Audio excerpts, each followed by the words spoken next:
Hi friends, வணக்கம். இன்றைக்கி என்ன கருத்து அப்படிங்கிறத கருத்து ரெண்டு, நிஜமும் சவாலும். என் வாழ்க்கையில் சில விஷயங்களை கற்றுக்கிட்டதை என் மனைவி திவ்யாவுக்கு சேர்த்து இதை நான் தெளிவாக உங்களுக்கு கருத்துகளையும் விழிப்புணர்வையும் ஏற்படுத்த இந்த கருத்தை சொல்கிறேன். அதாவது தெளிவாக ஒன்று புரிஞ்சுக்கிங்க. கொஞ்சம் பசங்களும் புரிஞ்சுக்கிங்க, பொண்ணுங்களும் புரிஞ்சுக்கிங்க. நீங்கள் அப்பா அம்மா பார்த்து கல்யாணம் பண்ணி வச்சாலும் சரி, இல்லை நீங்களாக ஒரு கல்யாணம் பண்ணி வச்சாலும் சரி, கல்யாணம் பண்ணிக்கிட்டாலும் சரி, அதில் முதல்ல சில விஷயங்கள் புரிஞ்சுக்கிங்க. பாதி பேருக்கு ஒரு தெளிவு இல்லாமல் இருக்குது. தாலி கட்டினா மட்டும் தான் எனக்கு பொண்டாட்டி புருஷன், மோதிரம் போட்டால் எப்படி பொண்டாட்டி புருஷன் ஆகும், இல்லை மாலை மட்டும் போட்டால் எப்படி பொண்டாட்டி புருஷன் ஆகும் அப்படின்னு கேட்பாங்க. இந்தியாவை தவிர, இந்தியாவில் பாதி இடத்துல, இந்தியா உள்பட வெளிநாடுகளில் எல்லா உலகத்துலேயுமே மோதிரம் போட்டால் அவள் பொண்டாட்டி. மோதிரம் மட்டும்தான் மாற்றுவாங்க. மெட்டி போடுற சம்பிரதாயமோ, பூ வைக்கிற சம்பிரதாயமோ, பொட்டு வைக்கிற சம்பிரதாயமோ எங்கேயுமே கிடையாது. இது முதல் இடத்துல இருக்குது. ரெண்டாவதுல தமிழர்களால் வாழ்த்தப்படும் சில விஷயங்கள், தாலி கட்டுவது, தாலி கட்டி ஒரு உள்ளது போடுறது. ரெண்டாவது முக்கியமான விஷயம் மாலை மாற்றுவது. இது ஒரு புறப்பட்ட ஒரு முன்னால் இருந்த ஒரு சிறு சமுதாயத்துக்கு சொந்தமான மாலை மாற்றினா போதும் அப்படிங்கிறது மாதிரி. இன்னொரு மதத்தில் இருக்குது, மாமியா மாலை போட்டு மனைவி மருமகளை ஏற்றுக்கிறது. இந்த மாதிரி சமுதாயங்கள் முதல்ல இருக்குது. இது மேற்கொண்டு சில விஷயங்களை நான் சொல்கிறேன்.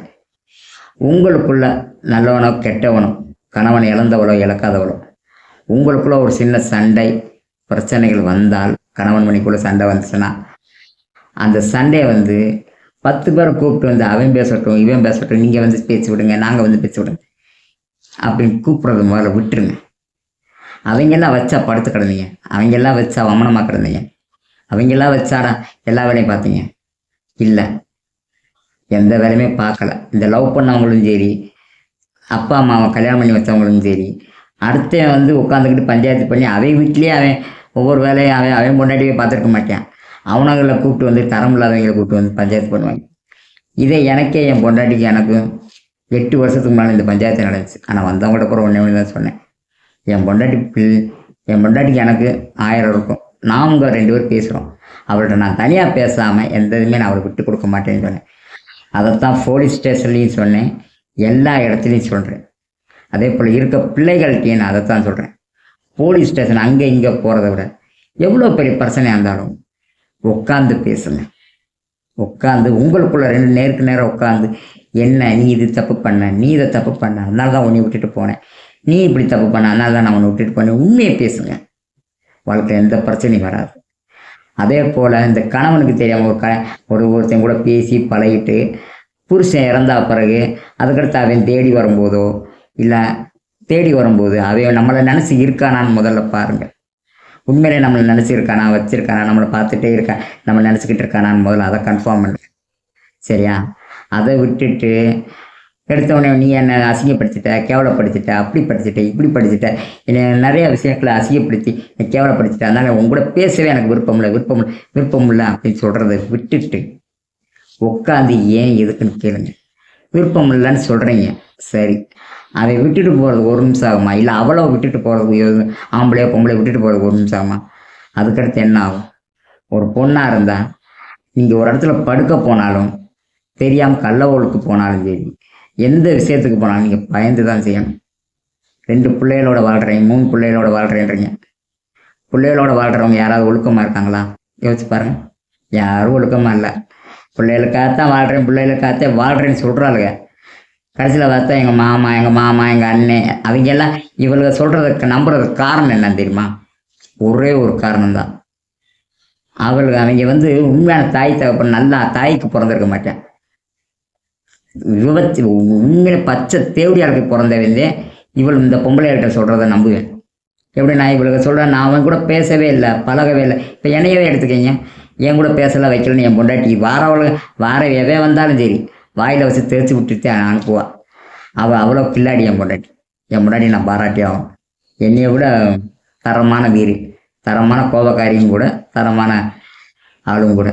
ஆனால் அதை கேட்டுட்டு அவன் ஏன் கேட்டுட்டு போய் அப்படியாம்மான்னு ஏன் கேட்குறேன் தெரியுமா? ஒரு நாள் இவளுக்கு எப்படியாவது பேசி நம்பிக்கை வர வச்சு ஒரு நாளாவது படுத்துட மாட்டோமா, அப்படித்தான் தேடி வருவேன்.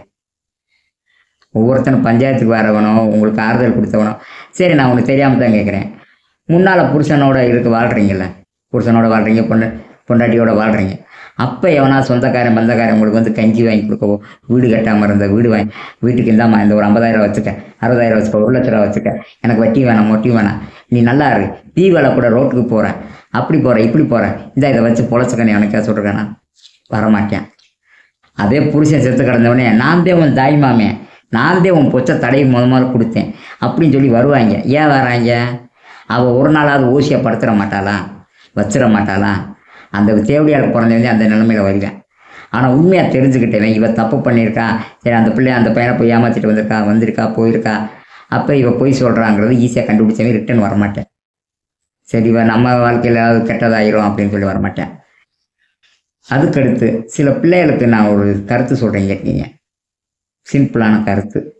என்னைக்குமே ஒருத்தனை விரும்பி நீங்கள் எடுத்தீங்கன்னா அவனை விலகணும்னா அவன்கிட்ட சொல்லி பொறுமையாக புரிய வச்சு என்ன ஏதுங்கிறத பொறுமையாக புரிய வச்சு மனசு விட்டு பேசி தப்பு ஓமலை இருக்கா ஏமலை இருக்கா பிரித்து பார்த்து அதுக்கடுத்து முடிவெடுங்க.